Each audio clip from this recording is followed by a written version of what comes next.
I've helped several entrepreneurs scale their income to crazy amounts with YouTube content that didn't even go viral. I myself have generated well over $20,000 in monthly reoccurring revenue, all from organic traffic using YouTube. And that was 4 months back when my main channel was only at 1,000 subscribers. Since then, I've had a roller coaster ride of amazing opportunities and experiences. I've had Dan Martell's creative team reach out to me to hear my thoughts on content. I've had huge YouTubers like Eric with 16 million subscribers personally reach out to me. I've been able to meet up with some really influential people that I've looked up to in the space, like for example, Max Pearson, and even have them want to learn YouTube from me. I've also generated over 500,000 views on my main channel in just the last 28 days. And I feel like I'm only getting started. Now, I know making a lot of money with a little amount of people watching, well, it challenges a lot of different belief systems out there when it comes to content, which is why in this free training, you'll learn the exact strategies and systems that I've implemented and used to get the results that I have for both myself and for the people I've worked with. Some of the content that we'll be covering in today's training is that viral content does not always equal more money. I'm also gonna break down and dissect how traditional funnels, the ads to landing pages to webinars, things like that, how they're broken and how YouTube is the new way to go about it. And then we're also going to dive deep into why YouTube is different and how we can be ahead of the curve moving forward, and so much more. So make sure you grab a coffee and get ready to lock in. Now, with this being said, let's tackle the elephant in the room here, which is I'm posting content, but I can't seem to get views or results. Now, I've personally found that when this is the case, there are usually fundamental issues at play happening. The first one is you really need to zoom out to view content from a macro perspective and focus on content psychology. See, most people view content too zoomed in, too much from the micro. They focus so much on the little things like transitions in a video, the title font that I'm using on my thumbnail. Sure, those things can play factors of importance within content, but you're too focused on the micro. You need to zoom out from the macro perspective and focus on the content psychology, like who are you talking to or speaking to with your content? Who are they? I'm sure you've heard of ICP, which is an ideal client profile. Well, what we want to focus on is our ideal viewer profile, our IVP. So figure out who your IVP is, who's watching your content, who's your ideal viewer that can become your ideal client profile. Usually they're one and the same, to be honest, but when you break down who your ideal viewer profile is and you understand who your content is targeted to, well, now you're focusing more on the macro. And now we can move into the topic of content psychology, which is once we understand who our viewer or client profile is, we now can dissect what are their biggest curiosities, what are their biggest pain points, and then create content optimized for that. It's not about making content look pretty. It's about making content optimized for human psychology. For example, Diary of a CEO is one of the world's biggest podcasts, and their thumbnails, the design, in my opinion, I find quite ugly sometimes, but they hit on human psychology. Each thumbnail evokes a disgusting amount of curiosity, and you cannot help but click onto the thumbnail. This is an example of zooming out on the macro and viewing content from a psychological perspective. And when you craft it as such, you create content that converts. Because again, it's not about how pretty the content is. What's going to get people to click is how curious that content makes them. Do you evoke FOMO, fear of missing out? Are you hitting on any pain points? Because if you're doing any of those things, people will click on your content. And when you're asking the question or thinking, oh, I'm posting content, but it's not working, if you zoom out and ask yourself, am I focusing on the psychology of content for my ideal client or viewer profile? The answer is likely no. Now, the next thing you might be thinking is, well, despite posting, you're still not getting clients. And there's a reason for this too. What I most see being the problem here when coming across this with people I've worked with is your content simply just, I'm sorry to say, not good. There's no value added, it's bad quality, and you're just giving generic advice. Now, I usually find this to be the case because people have fear of giving away too much information. They think that if they give away too much value in their content, then no one will buy for them. Because why would anyone buy your main offer if you're giving it all away for free? Well, we're not giving it away for free. We want to provide as much value as possible because this is people's first impressions with us. So if our first impression with them, if our free lead magnets or whatever those low ticket first impression items are, if those are exponentially better than most of the things they've paid for, then they're going to think in their heads, man, if they're providing this much value for free, how much value does their paid product offer? In fact, I'll share with you my experience. On my channel, my main channel, and on this channel, I give away nearly everything. Now, yes, my program does teach this in way more depth. My program is theory meets application. However, in my videos, I give away all the theory and all the strategy. The reason most people are afraid of this is because most people don't view value as the equation that it is. Because inside of value are multiple different other components that come together to make something exponentially more valuable than anything else. For example, most programs and courses people take, including myself, it's just theory. It's just giving away the strategy. That's what I give away for free. Most programs don't teach the application of the thing. So in my free content, I give away a ridiculous amount of value by letting it all out on the table, right? Giving away all the strategies, all the advice, all the tips, all the theory, everything. But in my course, my paid programs, my coaching, all that, that's where that theory, that strategy meets application. There's still immense value being given in the free content, but I'm not sitting there showing you exactly how to do it, walking you through it step by step, showing you all the nitty and gritty components of putting it all together and optimizing it to build a bulletproof business with YouTube. That's what I offer in my programs. So if you do the same thing, teach theory, teach strategy, but not application, save the application for the actual program, you're still providing immense value. You don't have to be fearful that you're giving away too much. People will love it. In result, you'll get better results. And in effect, you'll actually create a better high product program anyways. So many people also come to me and tell me, oh, I have this free lead magnet or this offer, whatever it is, but nobody's buying from me or giving me their contact. In order to get someone to buy, or at least get a lead in the door, you need to give them a reason to. Let me give you an example. This is a video that I worked on that converted really, really well. And there's 3 reasons that I generated so many leads and back-end sales from this video. First of all, this video got 215,000 views.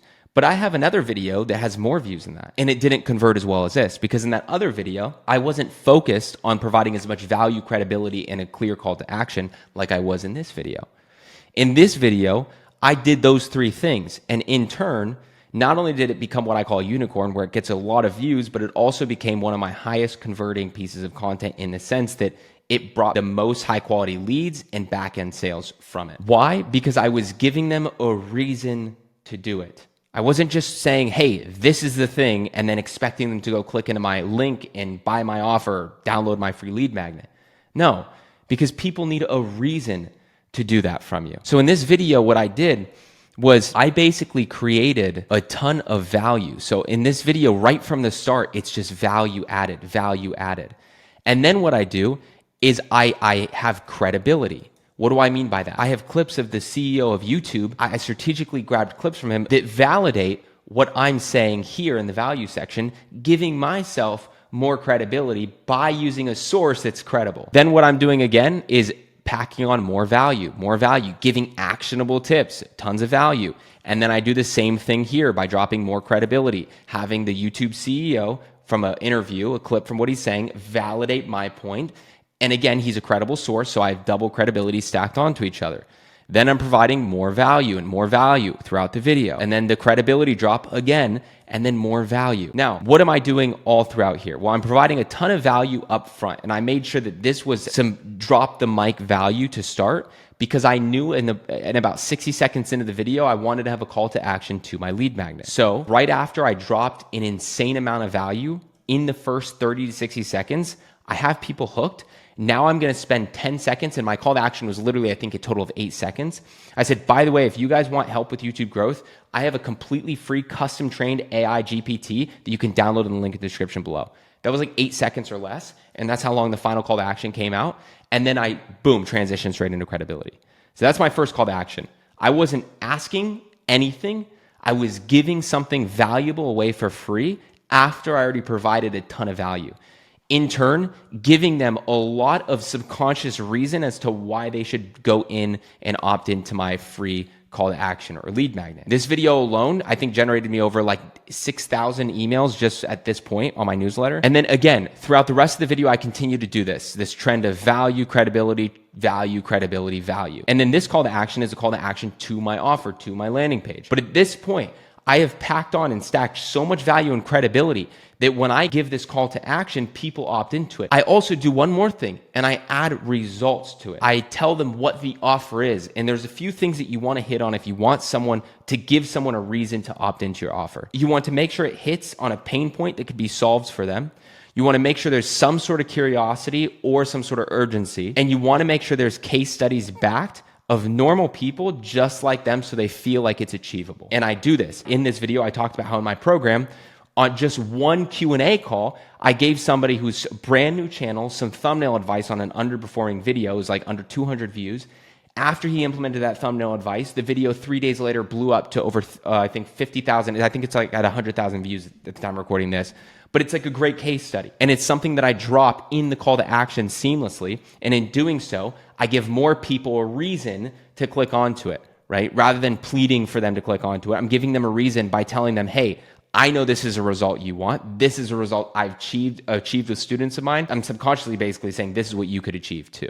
Now that you understand this, basically knowing bad content from good content, going over all of the frequent problems that I come across when it comes to YouTube and this topic of making money with YouTube, let's now shift and understand two different strategies when it comes to YouTube. But first, before we do that, if you guys want help with all of this, turning YouTube into a revenue generating machine without the need of going viral, then make sure you click on the first link in the description below this video to learn how to work with me. Now, with that being said, there's two real strategies when it comes to YouTube. There's capture content and then there's conversion content. And capture content is exactly what it sounds. It's basically content that's focused on bringing in as many eyeballs as possible. This content is very vanity metrics focused, right? This is how can I get the most subscribers, the most views possible. Then we have the conversion content. And the conversion content is focused on your ideal viewer or your ideal buyer or ideal client profile, your ICP, and bringing in as many leads as possible. With capture content, our focus is one thing. How can we get as many views? How can we get as many eyeballs, subscribers onto this as possible? Conversion content is, I don't care about subscribers really or views. I care about the quality of viewership. Knowing that if I'm making a really valuable, good video and I'm targeting and hitting on pain points and curiosities of my ideal buyer, I know that if I get only 50 views, I will probably get sales. That's what conversion content is. However, which one's better? This is a question I get asked all the time. Just to put in perspective, so this is like what a graph would maybe look like with capture content, right? Lots of views, lots of subscribers, that kind of thing. And this is what your Stripe account could look like if you're only focused on conversion content. However, there is something called the unicorn. The unicorn is something that I've been lucky enough to strike a few times. And it's where we're able to basically have the capture content and the conversion content come together and create a unicorn. I'm not even going to try to draw that. But yes, it's where they come together, explosion of awesomeness. It's where you can make content that performs really well and brings in a lot of back-end revenue. So how can we actually create a unicorn? Well, first, I want to show you some unicorns that I've seen, not only from me, but also other people. So this was a video I mentioned earlier. It has 215,000 views, and this was 2 weeks ago. The screenshot was taken. It's growing every single day. This is a video that I targeted to my ICP that happened to go viral and blow up for a few different reasons, which is a whole video in itself explaining that. This is what I call unicorn content.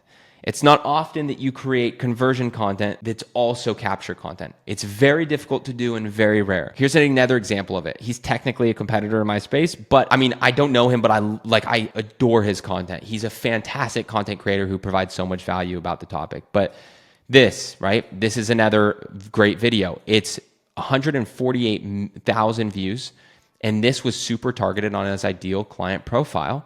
But because it was such a curiosity-driven topic, most of his ICP, or the total addressable market of his ICP, saw this, and in turn it became a unicorn. Same thing with here. Another video that I have on my channel, 214,000 views. Again, this was 3 weeks ago. It's way more than that now. This was targeted to my ideal client profile. But guess what? This was also a huge outlier. As you can see, this was performed 164 times better than anything else that I've done. These are all unicorns, and I've been lucky enough to hit it a few times. I've also been doing this for a long time. But how can we actually create unicorn content? Well, it's a formulaic strategy. So first of all, there's something called the Pareto principle, which is the 80-20 rule. And we need to make sure that we implement the 80-20 rule. So we need to choose what % you want to do. In my opinion, if you're starting, I would test around 5 to 6 videos of just conversion content and 5 to 6 just capture content. See which one tends to perform better on your channel. So I would do like capture content, the next upload conversion, capture conversion, and see which one tends to do better. And whichever one does better, I would make 80% of my content that, and then 20% the other, right? And it also is heavily dependent on your goals. I give different tips on what you should do depending on current unique niches and situations. This is just me trying to be generic because I know a lot of different people could be watching this. That being said, what I do is I create 80% of my content to be capture content on my main channel, which is focused on bringing in eyeballs, subscribers, and views. Why?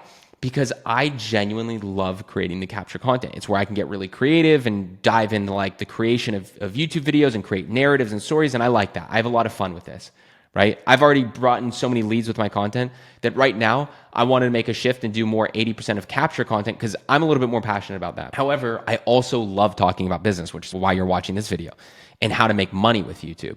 So I make 20% of my content conversion content. And this does really, really well for me. And then every now and again, I come across the unicorn, which is a formulaic strategy, which we're going to talk about right now. So how can we actually create the unicorn? Well, it's outlier plus test equals data times application plus value equals unicorn. Now I'm going to break this all down so you can understand what this means. So first, outlier.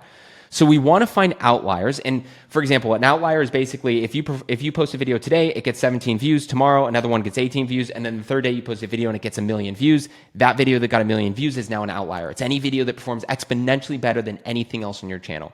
We want to seek out those outliers on YouTube because nothing performs well by accident on YouTube. So if we can seek out those outliers, reverse engineer them to be applicable to our niche, our ICP, you're golden, baby. You're going to crush it. So what we want to do is we want to find those outliers and apply them to our niche. And this is really capture focused because outliers are more focused on getting views and subscribers and that kind of thing. And what we want to do is we want to basically take this outlier capture focused content and turn it into conversion content to create the unicorn, right? Which brings us into tests. And this is what I talked about a little bit up here in the 80-20 rule. This is where we simply want to test as many of these outliers that we can to see what really sticks with our audience. That's pretty self-explanatory. I talked about it more in the 80-20 rule. Then we go into data. So at this point, what we're doing is we're looking for outliers. We're taking those outliers, trying to make them applicable to our ideal buyer as much as possible, and then we're testing them. And then once we post as many of those as we can, what we're going to do is we're going to look at the data. And this is where we look at the data from our 80-20 content, the one I talked about up here, and we see, okay, from what here is converting is usually the video ideas that I focus more on conversions, the outliers that I turn more into conversions, are those performing better? Or the outliers that I focus more on capture content, are those performing better? Then we go into application, and this is where we apply the data to new videos. So we look at the data, and whatever's best performing, we want to basically double down on that. We want to take the best performing capture videos that we've created, so videos that we're focused on bringing in views, and then we want to remake that concept and position it slightly different with the information that performed best in our conversion content. So basically, what outliers do we have? And how can we double down on that outlier and basically apply information in there from our best converting video in regards to our conversion content? So for me, it was like, let's say I made a video about how to make $20,000 with YouTube, with a YouTube channel with less than 1,000 subscribers, right? Let's say that video performed really well. I'm like, great. There was a lot of back-end sales from that video, but it didn't get a ton of views. But let's say I make a video about the creator economy and maybe a famous YouTuber, and it blows up.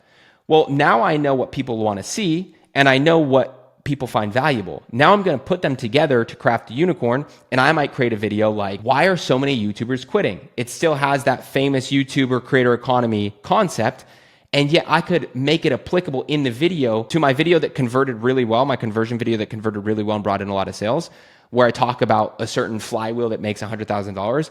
Well, now I can implement that into this video, and I can integrate them together into one video that could become a unicorn. And then the final step of this is value. Always, just as a principle, add as much value as humanly possible. So here's the thing. We could get hundreds of thousands of views even if we do all this. If it doesn't bring in sales, then what's the point? The real goal is to have conversion content at the end of the day. So how can we actually set everything up so that we optimize it for conversions and make as much as possible? Because I don't know about you, but I'd rather get 50 views on a video that makes me $10,000 versus getting 200,000 views on a video that only makes me $200. Well, assuming you agree with me, let's tackle what I like to call the YouTube flywheel, which is the bloodline of all of this. But before I show you that, you really need to understand the mistake that most people make. So I've worked with a lot of people, and what I've seen time and time again is people will have webinars. Most people will have some sort of organic traffic, in this case, let's say YouTube, and they will have people go and join or sign up for a free training or free webinar,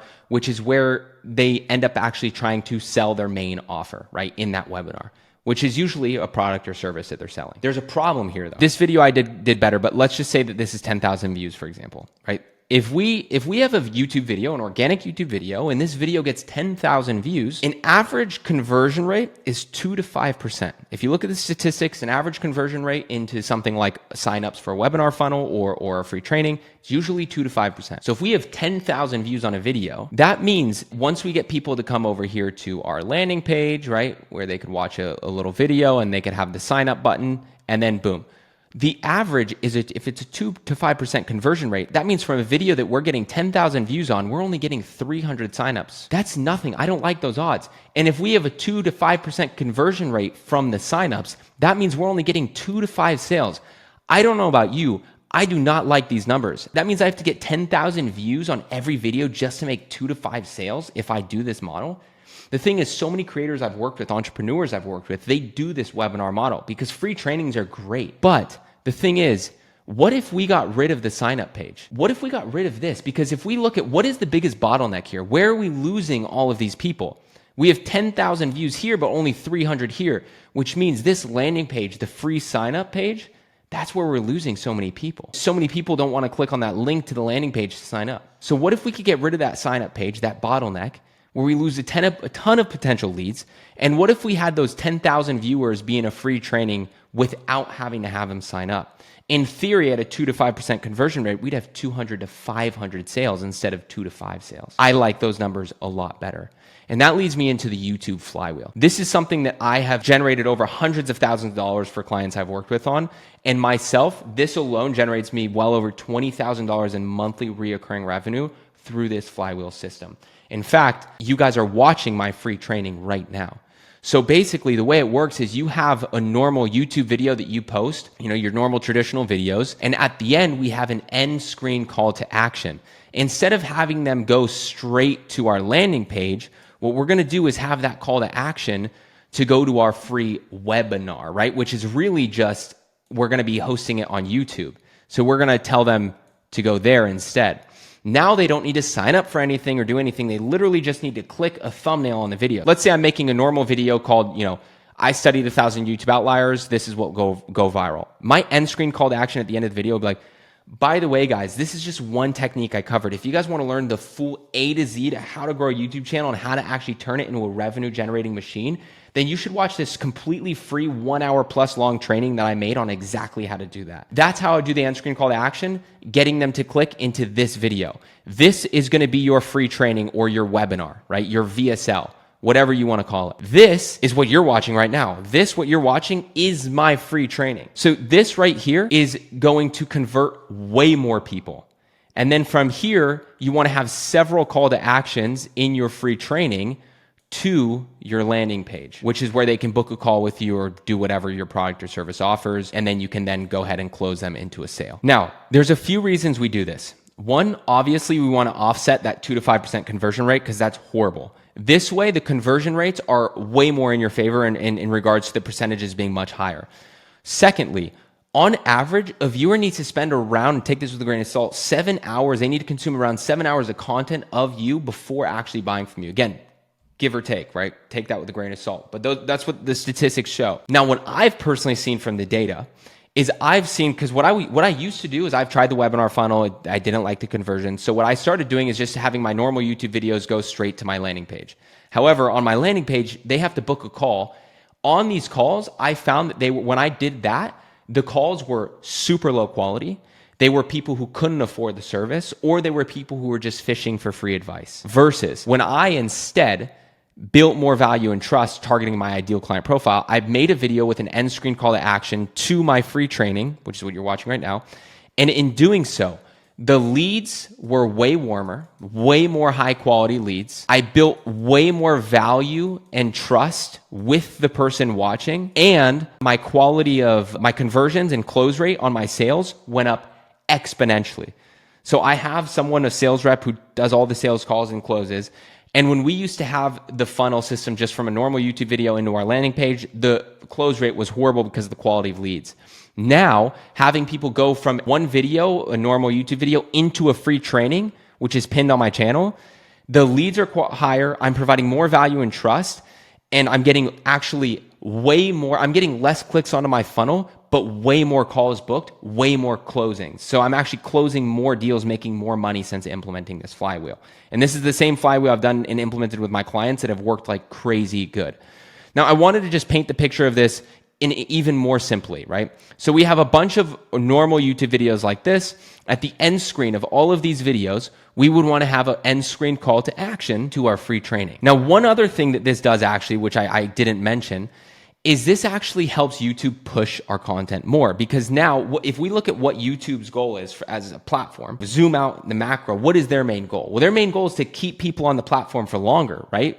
Their goal is the more money they make is based off of people staying on their platform and watching more videos. And there's an analytic that exists called end screen CTA, which means if we have a call to action at our end screens to go view another video of ours, which is a free training, we are also increasing our end screen CTA percentage, which means YouTube's now more incentivized to push our channel, to show more of our channel on the homepage. So unlike a webinar, this free training is not just getting traffic from our other videos, but it's also getting traffic from the search engine of YouTube. And YouTube is wanting to push it more because of our higher end screen CTR percentages, right? Because we're keeping people on the platform for longer. But we're also working the system because, yeah, we keep them for longer here, right? So our end screen call to action percentage here is higher, but here we're keeping them longer on the platform because this free training is usually about 30 minutes to an hour plus. Whereas from here, we're working the system because we're bringing them in off platform into our funnel. So this is a flywheel that works crazy, crazy good. Now, when I say you want to pin this into our channel, what I mean by that is you want to pin it on the homepage. It would look like this,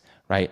So we could pin this video or free training on our homepage, and then all of our normal videos, as I already said a few times, our end screen call to action is straight to our free training. End screen call to action to our free training, right? And we do this for every single normal video. So our main lead magnet is really just trying to push all of our viewers into this free training, because we know once they get into this free training, they're going to be way easier to convert. By the way, if you guys want help with all of this, implementing all of these systems and strategies and turning your YouTube channel into a revenue generating machine without the need of going viral, then make sure you click the first link in the description below to learn how to work with me. Now, all of this is great. But here's the thing, you can't just post content without a strategy or a plan and expect it to work. If you're working on something exciting that you really care about, you don't have to be pushed. In fact, there's a couple quotes that I love on this. If you're working on something exciting that you really care about, you don't have to be pushed. The vision pulls you, but you need to build the vision first. Steve Jobs said that. Clarity is power. The more clear you are about what you want, the more your brain knows how to get there. That was said by Tony Robbins. If one does not know to which port one is sailing, no wind is favorable. That was from the Stoic philosopher Seneca. See, the point of me sharing all these quotes with you is you need to be aware of the plan. You need to have a plan, and you need to follow that plan accordingly. So let me make you aware of the history of YouTube so you know what content is going to blow up next, and you can have a clear plan, clear direction to go with all of this strategy, so you're not just posting content and hoping for it to work. Now, when we look at history, look at clothing or fashion. Back in early 2000s, baggy clothes were very hip and it was the popular thing. And then skinny fit, slim fit clothes got really popular. And now we're coming back into the baggy clothes look being the popular thing, right? However, it took iterations of other styles and incorporated that into the new version of baggy clothes, because history repeats itself, but it iterates as it repeats itself, right? It takes fragments from other trends and becomes a new trend while also repeating itself. And YouTube's no different. Shout out to Lyndon. He's another YouTube strategist. He actually developed this timeline and I absolutely loved it, but I just wanted to give credit to him. Now, with that being said, what we're gonna do is we're gonna go through the timeline of YouTube so I could show you the trends that have happened, how history has repeated itself, so you know what content's gonna blow up next. Now, in 2005, this was the Wild West of YouTube. This was the first ever YouTube video, and this was when YouTube had no real footing. The algorithm was barely a thing, and it didn't know what was even what. For example, this is the first ever YouTube video called Me at the Zoo. It has 366 million views. It was posted 20 years ago. This time, you could post really anything and it would probably do well because YouTube didn't have footing. It was the Wild West. However, when we come into 2010, this is when we started to really see the first trend. And this is what's called the authenticity yapping era.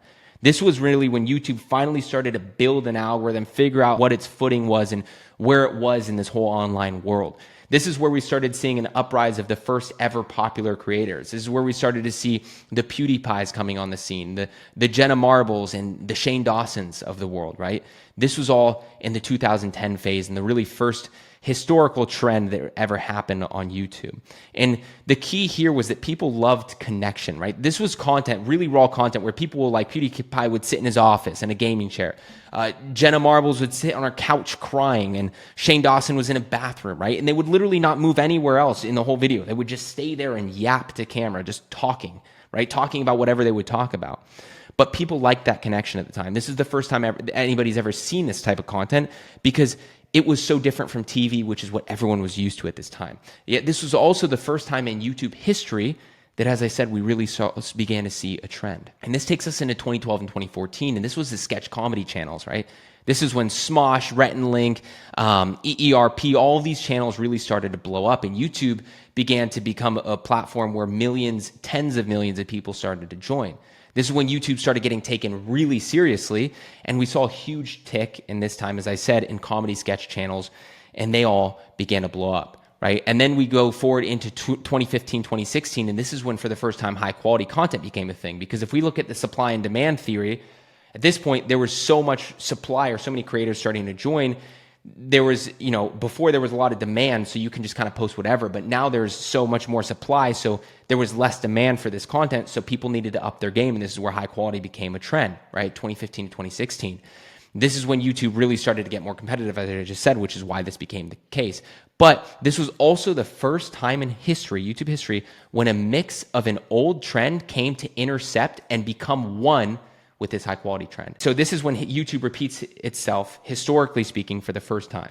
Yet, in doing so, it took fragments of other trends and became its own. So this same era, 2015 to 2016, was also the vlogging era. This is when one of the most interesting eras of YouTube came to fruition, because we see history repeating itself. Bringing back what trend?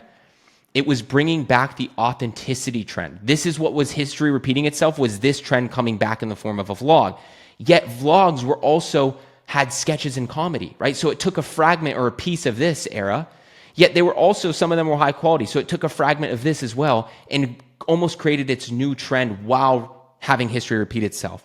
This is where Casey Neistat, Logan Paul, David Dobrik's of the world came on the scene. This is when hundreds of thousands of people started jumping on the platform. Then we come into 2019, 2022, and this is the Mr. Beastification era. This is when Mr. Beast really started to come on the scene. I know that Mr. Beast was creating content long before this, but this was the year that Mr. Beast started getting millions of views and really started to generate hundreds of millions of views. And this is also when people like Mr. Beast started to come on the scene, trying to really copy him, not really copy him or view him as an outlier, right? This is when Arax started coming on the scene. This is when Matthew Beam started coming on the scene. I mean, he even has Mr. Beast in the thumbnail.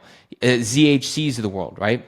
This is when they all started to come on the scene. And the thing with this is this gave birth to an ADHD optimized type of content, right? People now in 2019, 2022, they were used to YouTube, but they were now starting to realize like YouTube starting to become almost like the TV, which was the whole reason I was getting on YouTube, was to kind of escape TV and get more of an authentic connection with YouTube, right? With the creators. And that's why in 2022 to 2024, this started becoming something that creators were aware of, right? Which is why storytelling started coming huge on the scene. This was when creators were less focused on that ADHD optimized YouTube content and really started shifting their focus more on creating connection, real feeling, and real storytelling. This is when, Dodford's really started blowing up.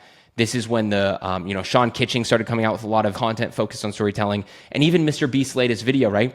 If you watch this video, this was probably one of the best storytelling videos he's ever had. And his videos went from 12 minutes long to now almost 30 minutes, sometimes an hour long on his videos. And now that brings us into today. And we see history repeating itself once again in the authenticity, right? It's doing a full circle again.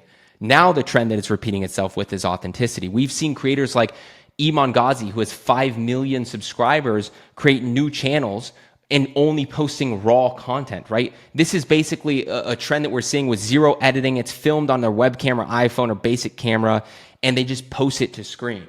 This is where we've seen William Brown. He's a huge creator in the entrepreneur space. He literally creates like hour-long, 30-minute-long content with his iPhone filming, zero editing, and it's just the opposite of optimized for retention, and it blows up. It gets 500,000 views, right? And brings him hundreds of thousands of dollars per video.